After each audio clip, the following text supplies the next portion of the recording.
को मीडिया ने क्लियर कर दिया कि मैं 5 सीटें मांग रहा था। महिलाओं और युवाओं को उचित प्रतिनिधित्व भी देने नहीं गए ये लोग वहां पर अपने गठबंधन को तो मजबूत कर। हमारे चैनल पे बहुत सारे लोग होंगे जो चिराग पासवान के फैन होंगे और चिराग पासवान को अच्छी तरह से समझते भी होंगे कि चिराग पासवान पूरी तरह से फायर है और जिस स्टाइल से वो रहते हैं, जिस काम के लिए वो जाने जाते हैं और जिस दबंग के लिए वो पहचाने जाते हैं, हर तरह से उनकी लोकप्रियता सर चढ़ के बोल रही है।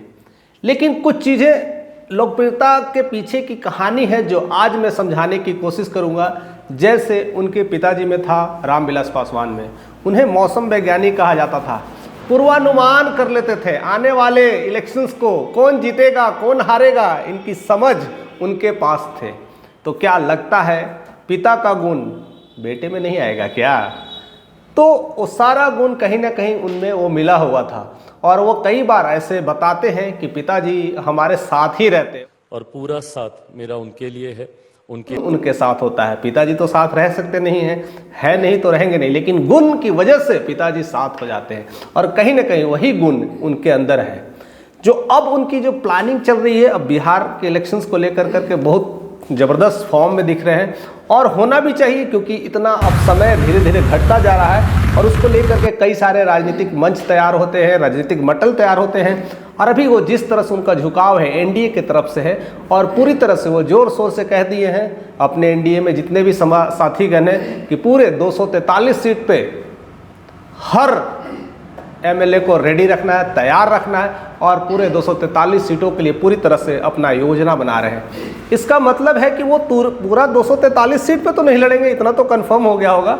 हाँ, लेकिन उनके जो एनडीए में घटक दल में जितने लोग हैं वो सारे मिलकर करके 243 सीटों के लिए फाइट करेंगे। अब आता है कि बीजेपी कुछ सीटें ले लेंगी, कुछ सीटें जेडीयू ले लेगी और कुछ सीटें चिराग को मिलेगी। हम बाद में आएंगे कि चिराग को कितने मिलेगी, बट ये तीनों लोगों का सीट का बंटवारा होगा। लेकिन फाइट करना 243 पे है और इसमें कितनी बार आप सुनोगे कई जगह पर वो बार बार बोलते हैं इस बार 225 पार, यानी आंकड़ा भी खुल के बता दे रहे हैं कि कैसे कैसे होना है। अब मौसम वैज्ञानिक होने के नाते, पिता का वो सौगात होने के नाते लोग उनको हल्के में अगर लेंगे तो फंस के रह जाएंगे।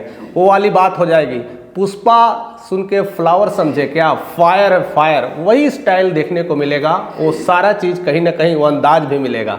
तो लोग उनको पुष्पा समझ के फ्लावर मत समझिए। अभी चिराग पूरी तरह से फायर है, चिराग मीन्स होता ही आग है और जिस तरह से वो जलता है तो कई लोगों को जला देता है। तो जिस तरह से उनके पिता को अनुभव रहा है, जिस तरह से उनका एक स्वरूप रहा है कि अभी कौन सा जीतने वाला है, कौन सा हारने वाला है, तो ये चीज़ कहीं ना कहीं उनके अंदर वो सारी फिट है, प्रोग्रामिंग है। वो सारे कुछ प्रोग्राम भी कर रहे होंगे, इतना तो पता होगा।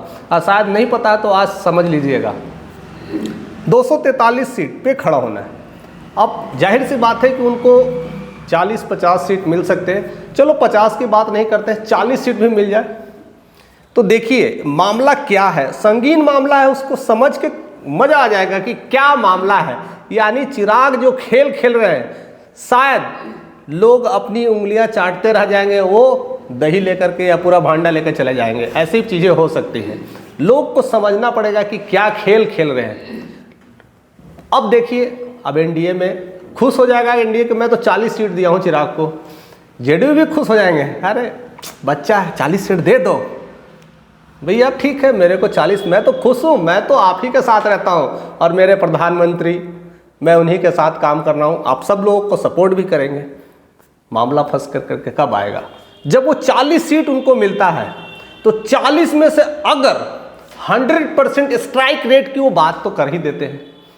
लेकिन अगर 100% ना भी हो तो अगर 80% भी हो, अगर 40 में से 36 सीट भी अगर जीत ले तो मामला बहुत कुछ बदल सकता है।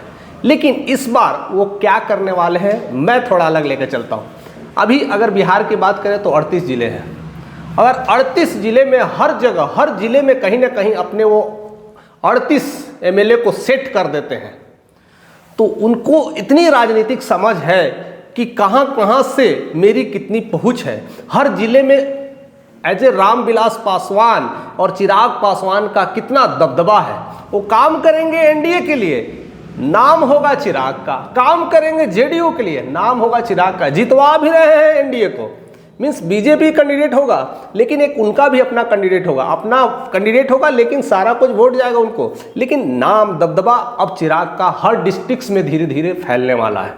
यानी अगर 38 जिले में भी अपना वो दबदबा धीरे धीरे बना लिए और जिस तरह से लोग उनको सपोर्ट करते रह गए, जिस तरह से हर जगह अपना उनका जिस तरह से जनसैलाब देखने को मिलता है, अगर वो 38 जिलों में अगर जनसैलाब दिख गया तो वो दिन दूर नहीं जिस तरह से बीजेपी अपने नेता उतारने की बात करते हैं या किसी वजह से आपस में मतभेद हो जाए, कुछ सीटों को लेकर करके तू मैं हो जाए, या अगर 38 में से 30-32 सीटें भी ला दे तो इतना तो पक्का हो जाएगा कि चिराग दावेदारी खेलेगा।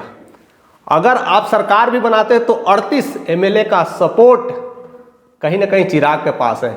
यानी चिराग बैठेंगे सेंटर में लेकिन चलाएंगे अपने इशारों से, यानी बिहार सरकार को चलाने की पूरी तरह से निगरानी करने की जिम्मेदारी भी उनके अंदर आ जाएगी। भला ही वो सीएम बने ना बने लेकिन एक रिप्रेजेंटेटिव सीएम से भी बढ़कर करके हो जाएगा, क्योंकि कहीं ना कहीं उनका दबदबा होगा।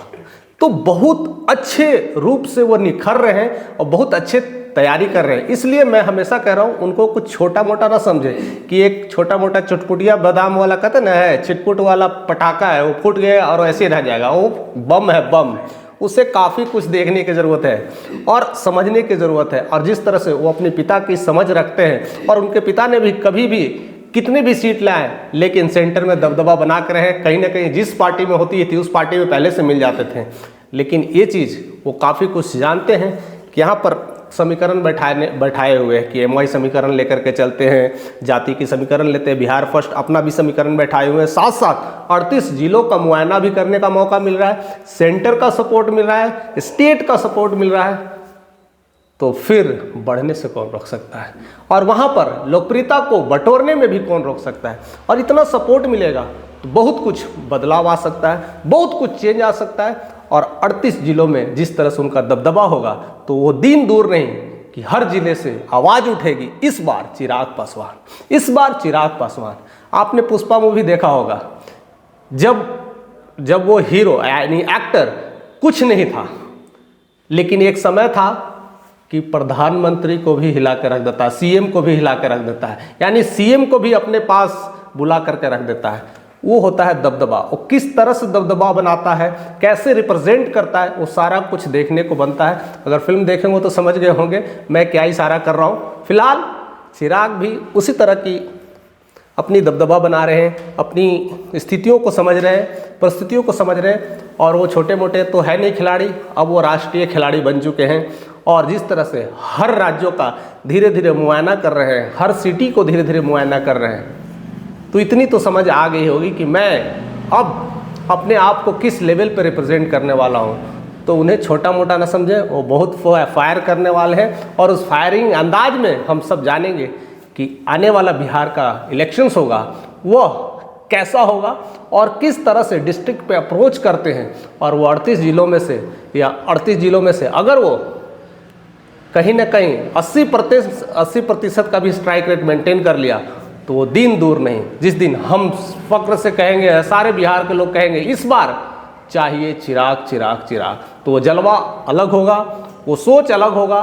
बाकी हर कुछ राजनीतिक माहौल में उतार चढ़ाव होता ही रहता है, क्योंकि माहौल ही ऐसा है। लड़ाइयाँ भी होती रहती है, प्यार भी होते रहता है, एक दूसरे से मिलते हैं, एक दूसरे से पलटी खाते हैं, एक दूसरे से कटाच करते हैं। ये सब पॉलिटिक्स की देन है। लेकिन पॉलिटिक्स में पावर उसी का होता है जिसके अंदर मंत्रिमंडल होता है, जिसके अंदर सीट होते हैं, जिसके अंदर जितने ज़्यादा सीट होता है उतने ही ज़्यादा पावर होता है। यह सब कुछ हमने महाराष्ट्र में देख लिया है। अब वो बिहार की बारी है और इसमें चिराग का नेतृत्व काफ़ी कुछ मायने रखता है। और वह सीट अगर ला देते हैं तो बिहार की बहुत सारी परिस्थितियाँ बदल जाएगी और बहुत सारा वहाँ का माहौल चेंज हो जाएगा और अपना एक रिप्रेजेंटेशन अच्छा कायम कर सकते हैं। फिलहाल आप इस चीज़ों के बारे में क्या सोचते हैं, आपका क्या राय है? क्या हर डिस्ट्रिक्ट्स में उनको जिस तरह को प्लानिंग कर रहे हैं, जिस तरह का ऐसा षड्यंत्र है, कितना काम आने वाला है? आप कमेंट करके हमें ज़रूर बताइएगा। अगर चैनल पे नए हैं तो ज़रूर से ज़रूर सब्सक्राइब करिएगा।